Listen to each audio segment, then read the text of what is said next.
কথায় কথায় গুলি করে মারা, গুম করা, এই সব বিচার আমরা সবসময় শেখ হাসিনার বিচার বাংলার হবেই হবে, কিন্তু এভাবে হবে সেটা আমরা কখনই চিন্তা করিনি।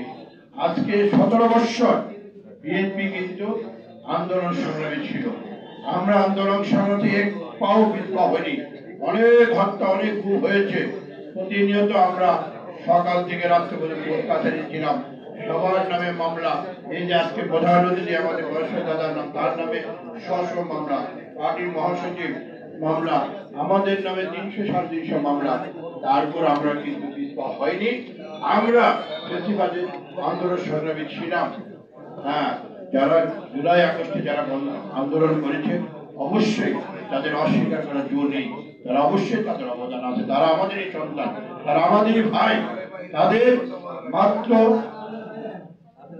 2 মাস পরে, 2 মাসের আন্দোলন সংগ্রামেই ফ্যাসিবাদের পতন হয়েছে। এবং পৃথিবীর কোন ইতিহাসে আছে কিনা যে জাতিসংঘকে স্বীকৃত 1400 লোককে হত্যা করা হয়েছে, কোন জায়গায় আছে কিনা আমার সন্দেহ। তাই আজকে নেতৃবৃন্দ, এরপরে কি দেখলাম, আমাদের একটা অন্তর্বর্তী সরকার আসলেন। আজকে এই অন্তর্বর্তী সরকারের কাজটা কি ছিল? আজকে যে দেশে এই যে সমস্যাগুলি হচ্ছে, এই সমস্যাগুলি তাই যদি আমি বলি এই অন্তর্বর্তী সরকারের, আজকে আপনারা দেখেন গতকাল নেপালের সরকার গঠন হয়েছে। সরকার গঠন হওয়ার সাথে সাথে ওই সরকার প্রধান করল, কিন্তু তারা গুলো নির্বাচনের তারিখ ঘোষণা দিয়েছে, মার্চ মাসে নির্বাচন হবে। এটাই হওয়া উচিত, এটাই হয়। কিন্তু এক শ্রেণীর লোকের, আমি না বললে লোভের লালসায় করে তারা বিভিন্ন স্লোগান দিতে লাগলো কি সরকারকে 5 বছর দেখতে চাই, আমরা হ্যান্ড করেন গা, ত্যান করেন গা। এই যে যে অবস্থাটা সৃষ্টি হয়েছে, এবং ফ্যাসিবাদকে আজকে তারাই করে উৎসাহিত করেছে। এই জিনিসটা কোনো যা হতো, আজকে তারা 8 ক্ষমতা এসেই নির্বাচনের তারিখটা যদি ঘোষণা করা হতো, আমরা কিন্তু আমাদের পার্টির মহাসচিব, আমাদের সিনিয়র নেতৃবৃন্দরা সবাই বলেছিল নির্বাচনের তারিখ ঘোষণা করুন। কারণ মানুষ অধীর আগ্রহে বসে আছে। কারণ ফ্যাসিবাদ 17 বৎসর ছিল, আর একটি ভোটও হয়নি, মানুষ ভোট দিতে পারেনি। মানুষের যে আকাঙ্ক্ষা, সেই আকাঙ্ক্ষাটা পূরণ করতে পারেনি।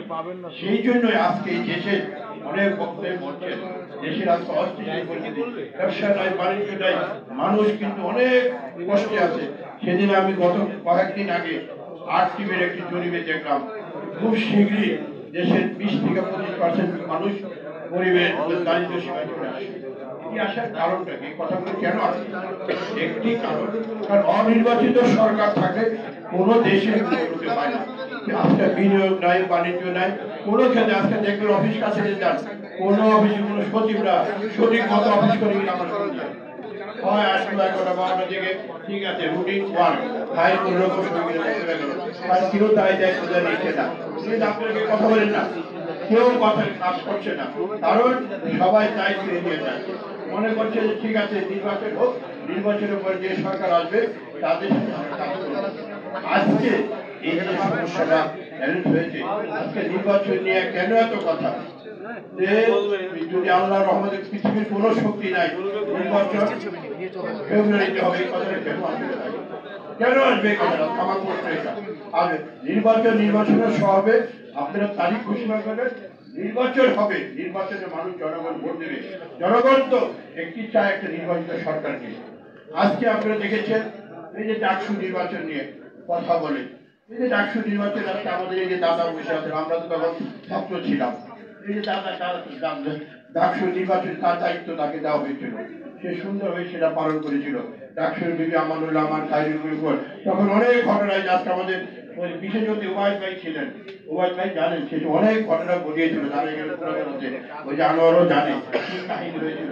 তারপরে তো ছাত্র দল বিপুল ভোটের জয় আসলো, একটার পর একটা ডাকসু আসলো, তারপরে সাহাগরে আসলো, ডাকসু আসলো, ইডেন গার্লস আসলো, তারপর আমাদের কি বলে ইয়েটা আমাদের এটা কি বলে বৌদ্ধ নেতা করে সব কিছু সব আমাদের।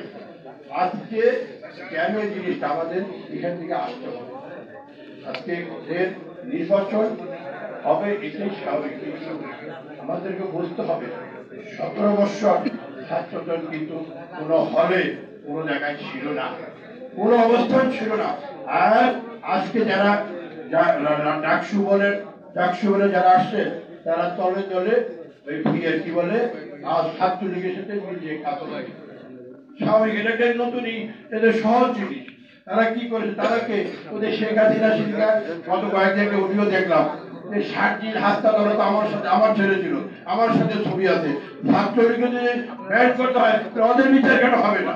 এটা শেখ হাসিনার কথা, তাই না? এই যে অবস্থা হয়েছে, এই জিনিসগুলি থেকে আমাদের হওয়া উচিত। আজকে আমরা যে ইস্যু ছিলাম নির্বাচন, জাতীয় নির্বাচন হবে, এর বাইরে আমাদের অংশগ্রহণ করবো না।